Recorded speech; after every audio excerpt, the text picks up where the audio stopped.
Titans का clash युगों का आमना सामना। दुनियाओं के पार दो ताकतें टकराती हैं। Eren Yeager attack Titan, Goku Saiyan warrior. दोनों एक अडिग इच्छा शक्ति से प्रेरित हैं। दोनों अकल्पनीय शक्ति के धनी हैं। कौन विजयी होगा? एक आजादी के लिए लड़ता है, दूसरा लड़ाई के रोमांच के लिए। उनके रास्ते मिलते हैं, उनकी किस्मत आपस में जुड़ी हुई है। महाकाव्य अनुपात के एक प्रदर्शन के लिए तैयार हो जाइए। यह अंतिम लड़ाई है, टाइटन बनाम सयान। कौन पहले टूटेगा? द अटैक टाइटन, एरेन येजर का गुस्सा। यह गुस्सा जो उसकी आत्मा की गहराइयों से निकलता है, उसे एक अजेय योद्धा बनाता है। दीवारों की दुनिया में पैदा हुआ, टाइटन्स द्वारा फंसाया गया। एरेन ने अपने बचपन में ही अपने प्रियजनों को खो दिया। एरेन येजर को गुस्से की विरासत मिली। यह गुस्सा उसे अपने दुश्मनों के खिलाफ लड़ने की शक्ति देता है। द अटैक टाइटन विनाश की एक शक्ति। उसकी हर हरकत में एक अजेय ताकत है। वह अटूट संकल्प के साथ अपनी शक्ति का प्रयोग करता है। उसकी आंखों में एक दृढ़ निश्चय है। एरेन का लक्ष्य सरल है, आजादी। वह हर बंधन को तोड़ने के लिए तैयार है, अपने लिए, अपने लोगों के लिए। वह अपने साथियों की रक्षा के लिए किसी भी हद तक जा सकता है।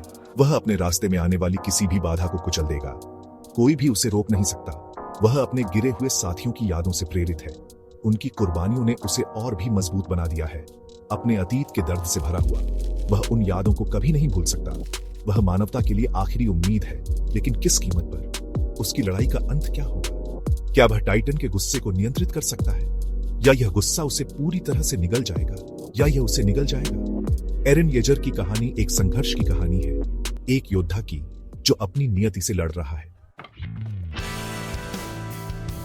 द सायन वॉरियर, गोकू की अटूट आत्मा। गोकू एक ऐसा योद्धा जिसकी आत्मा कभी नहीं टूटती, हमेशा अपने लक्ष्य के प्रति समर्पित रहता है। एक दूर के ग्रह से गोकू आया। वह एक अनजान दुनिया में आया जहां उसे अपनी ताकत और साहस का प्रदर्शन करना था। एक शुद्ध हृदय वाला सयान। उसकी मासूमियत और दृढ़ निश्चय ने उसे सबसे अलग बनाया। वह बदला लेने के लिए नहीं, बल्कि युद्ध के प्यार के लिए लड़ता है। उसके लिए हर लड़ाई एक नई चुनौती और एक नया अनुभव है। उसकी ताकत की कोई सीमा नहीं है। उसकी आत्मा अटूट है। वह हर बार अपनी सीमाओं को पार करता है और भी मजबूत बनता है। गोकू लगातार नई चुनौतियों की तलाश करता है। हर नई चुनौती उसे और भी प्रेरित करती है। वह खुद को अपनी सीमाओं से परे धकेलता है। उसकी मेहनत और समर्पण उसे और भी महान बनाते हैं। वह लगातार प्रशिक्षण लेता है। उसकी ट्रेनिंग उसे हर बार एक नए स्तर पर ले जाती है। वह लड़ाई के रोमांच को अपनाता है। उसके लिए हर लड़ाई एक नया रोमांच है। उसकी शक्ति प्रकृति की शक्ति है। वह प्रकृति की ऊर्जा को अपने अंदर समाहित करता है। वह पृथ्वी का सबसे बड़ा रक्षक है। उसकी वीरता और साहस ने उसे सबसे महान योद्धा बना दिया है। असंभव बाधाओं के खिलाफ आशा की किरण। वह हमेशा उम्मीद की किरण बनकर उभरता है। लेकिन क्या वह भी अटैक टाइटन की ताकत का सामना कर सकता है? यह एक ऐसा सवाल है जो हर किसी के मन में है। भाग 4, आयामों के पार एक लड़ाई, विवादित स्टाइल्स। एरेन की टाइटन ताकत बेजोड़ है। वह एक ही वार से शहरों को तबाह कर सकता है। उसकी सख्त क्षमता उसे लगभग अजेय बनाती है, लेकिन वह अपने मानवीय रूप से सीमित है। गोकू की गति अंधाधुंध है। वह टेलीपोर्ट कर सकता है और ऊर्जा विस्फोट कर सकता है।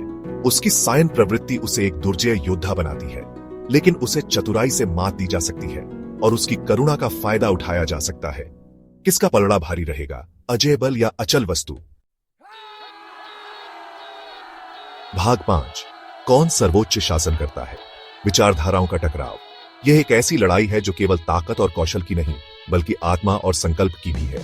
एरेन अपने कंधों पर दुनिया का भार लेकर लड़ता है। उसका क्रोध दोधारी तलवार है।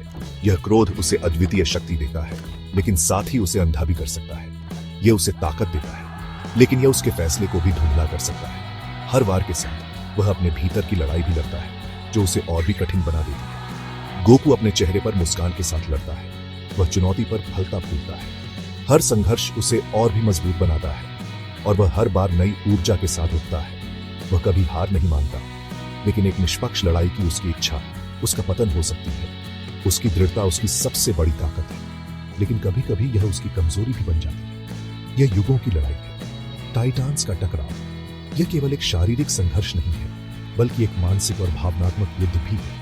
कौन खड़ा रहेगा? उनके दोनों संसारों का भाग्य अधर में लटका हुआ है। यह एक ऐसा संघर्ष है जिसमें केवल एक ही विजयी हो सकता है, और हार का मतलब सब कुछ खो देना है। केवल एक ही विजयी हो सकता है। यह अंतिम क्षण, जब सब कुछ दांव पर लगा हुआ है। कौन होगा जो अंत में खड़ा रहेगा?